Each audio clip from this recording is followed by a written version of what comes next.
trend where basically I warm up the car every morning, and pretty much I've been doing it like since I bought this car. And oh, you guys are a little dirty.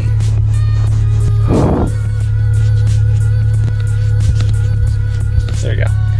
Basically, I've started this trend where I warm up my car every morning, and especially now that it's colder in the winter months, it's especially good to make sure that everything is warm enough and that, you know, you're not just getting in the car and jetting off, which I never really did in this car. I've done it a ton in all my other cars, but never in this Alpha, because I've always wanted to make sure it warmed up and it had enough time to just warm up, you know what I mean?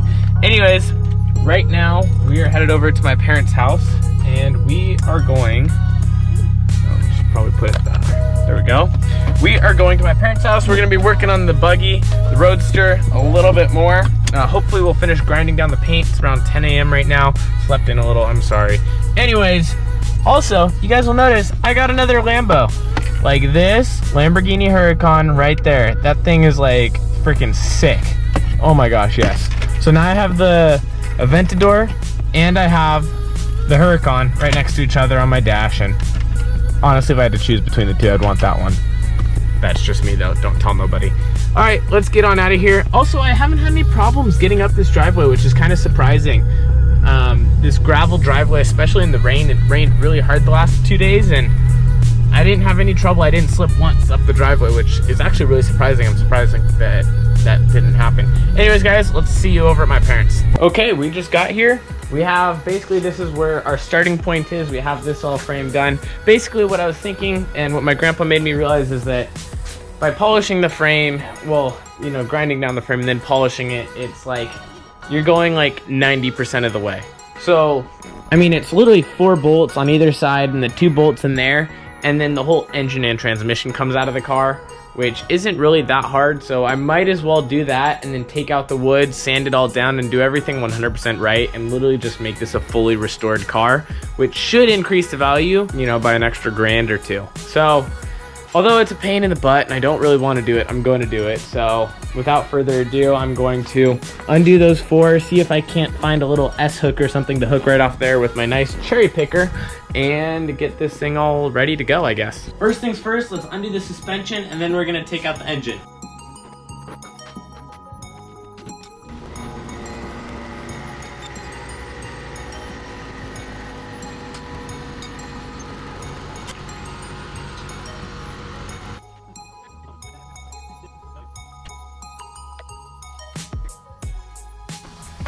I found this off a ratchet strap. Let's hope it fits. That's perfect. Now we just have to hope it's strong enough and move over the cherry picker.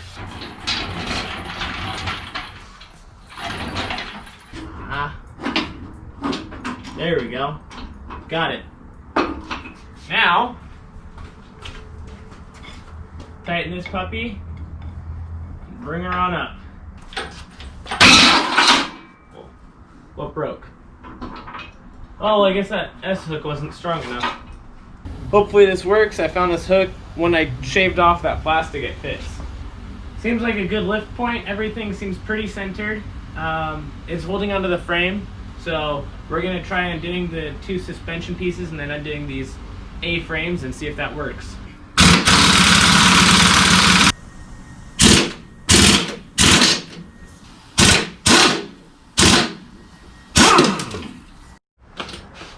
Okay, I literally just undid the cables and it slid right out very, very easily. Let's kind of clean up the frame, see what we can't fix over in here, make this look all clean, blow it all out the garage, and put all the bolts aside. That way we know what bolts we need to replace.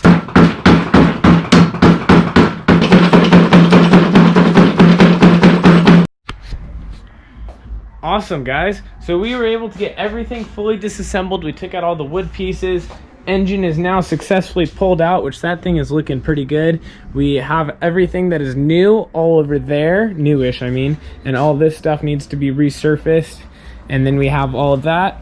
Our bag of literally every single bolt, nut, washer, and lock washer on that car right there. And then we have all this stuff, which is the Avalon. And then over here we actually have the actual dune buggy. But that thing is like completely apart.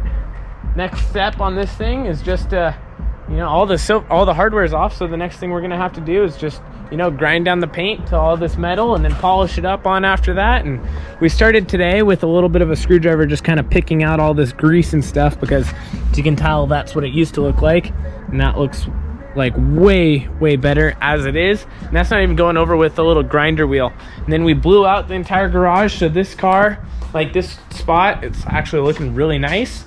And yeah, I'm super excited for today. Thank you guys so much for watching today's video. Please make sure to hit that subscribe button, because this is a video series where we fully restore this 1957 Volkswagen Dune buggy. Anyways guys, I'll see you guys tomorrow in the next one. And with nothing left to say, I guess it's time to end it. Too many thoughts on my mind, I can't sleep at night, so I just keep writing. I don't need no help, I don't need opinions, so don't waste my time then.